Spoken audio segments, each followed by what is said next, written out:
The Portrait of a Lady on Fire tells the love story of two women, a lady and a hired painter, who comes to an isolated island in Brittany to paint the lady's wedding portrait.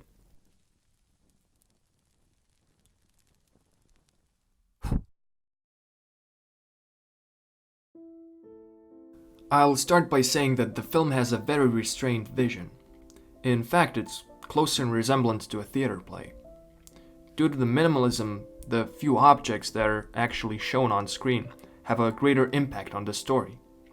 Not only are they utilized and called back on, they also keep the viewer's imagination engaged, trying to decipher and predict their meaning and the upcoming effect on the story. One of the best parts of the movie is its cinematography.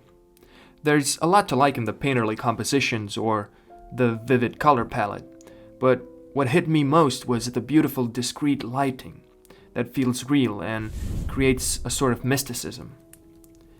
In its limitations, it feels poetic when the scene is lit by candles and fireplaces alone. Something I can't entirely put into words, and you're just gonna have to see for yourself, is this womanly grace and sensitivity to the compositions. There's this shot at the beginning of the movie where the painter is drying herself in front of the fireplace, and it just stuck in my mind like a painting. At some point I did feel that some of the shots reminded me of The Danish Girl, and there's definite similarities between the two films in terms of their theme and setting, the key being that they're both about painters. But while The Danish Girl was more contained in the city, The Portrait of a Lady on Fire had this widescreen nature-filled frames that created their own aesthetic, merging with the characters and their emotions.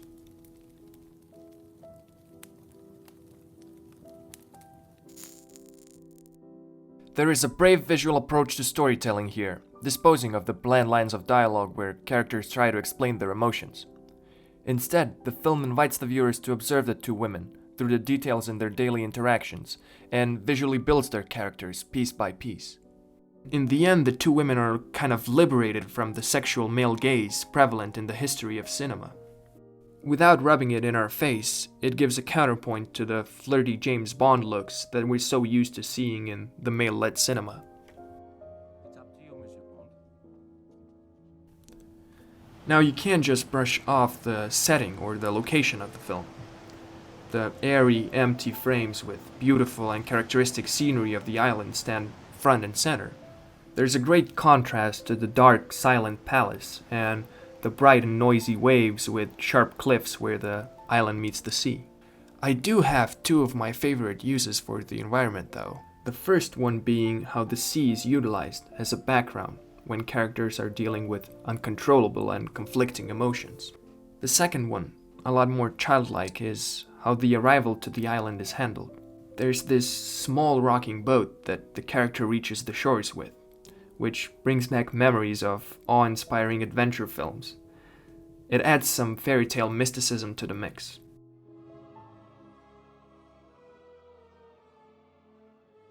One more thing I have to talk about is how ambitiously the movie breaks the rules of the genre. The film does away with most of the gimmicks we associate with romance movies. There is barely any tear-jerking music, no cheesy love montages, no intense and passionate love scenes. The characters are even stripped of any conflicting artificial differences between them, be it in terms of intelligence, age, or social status. What we're left with is no unnecessary manufactured drama that weighs down the main thread of the plot. The love story takes full frame, emancipating the two women.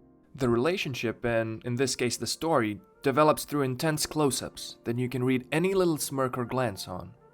That puts a tremendous pressure on the actors, whose terrific performances keep the intimate tension going.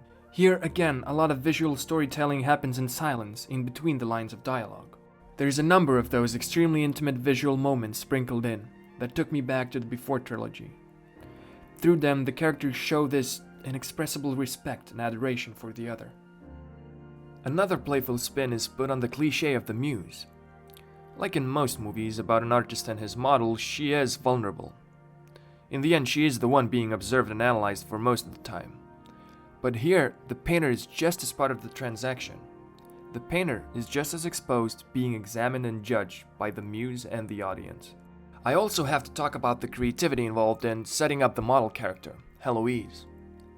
The first time we actually see her is only around 15 minutes into the movie. However, beforehand, our imagination was already teased. We hear story snippets of her sister's suicide, mother's complaints about her troubled character, even her Catholic upbringing in a nunnery, and finally, we see the sinister headless portrait left by the previous painter she refused to pose for. Even when we finally see Heloise, it's no simple reveal. With a Grim Reaper-like black suit and her back turns towards us, she exits into this alien mystical landscape of the island, floating towards the edge of a cliff like a demon from a horror movie. Lastly, there are two more short observations I'd like to share. The portrait of a lady on fire definitely borrowed from the famous staples of the romantic movie genre. The film's structure, starting from the aftermath and then digging deep into how the relationship developed beforehand, reminded me a lot of the Titanic. And even though the movie does stand on its own, the last scene of the film felt more stolen than borrowed from the best love story of the recent years, Call Me By Your Name. There are also a number of hints at a poetic interpretation of the famous Orpheus and Eurydice myth. The references strengthen the feelings of the fleeting and limited time the two main characters share, and even pokes fun at how illogical and unquantifiable human decisions are. There's definitely a lot more to dissect here, which makes the film stay with you and begs for a rewatch.